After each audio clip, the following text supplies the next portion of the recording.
Você sabia que na Inglaterra antiga, nem depois de morto você estava seguro?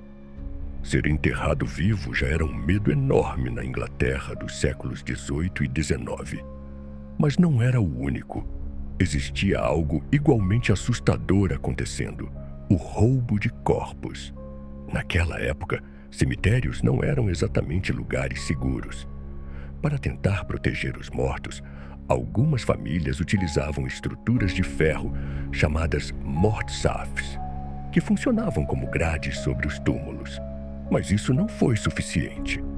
Então surgiu uma solução ainda mais extrema: os caixões de ferro.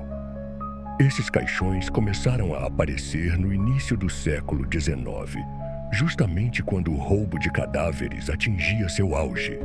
O motivo: as escolas de medicina precisavam estudar anatomia humana, mas a lei só permitia o uso de corpos de criminosos executados, um número muito pequeno para a demanda.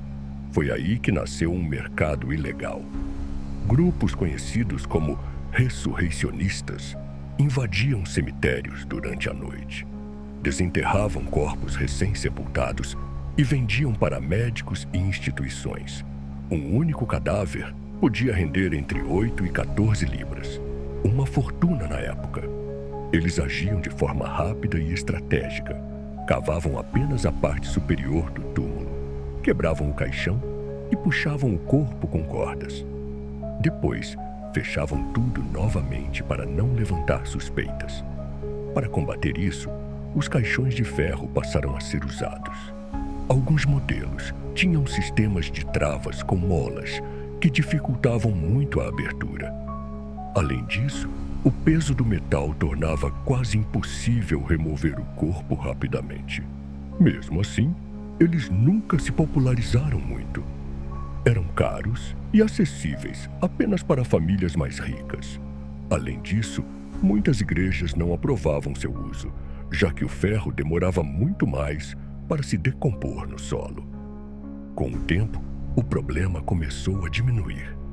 Em 1832, foi aprovado o Anatomy Act, permitindo que escolas médicas utilizassem corpos não reclamados de hospitais e instituições públicas. Isso reduziu drasticamente o mercado ilegal. Hoje, esses caixões são lembranças curiosas e um pouco sombrias de uma época em que, na Inglaterra, até depois da morte, era preciso proteger o próprio corpo. E aí, você já conhecia essa história? Se curte esse tipo de mistério histórico, vale muito a pena explorar mais. Porque o passado guarda histórias que parecem até ficção.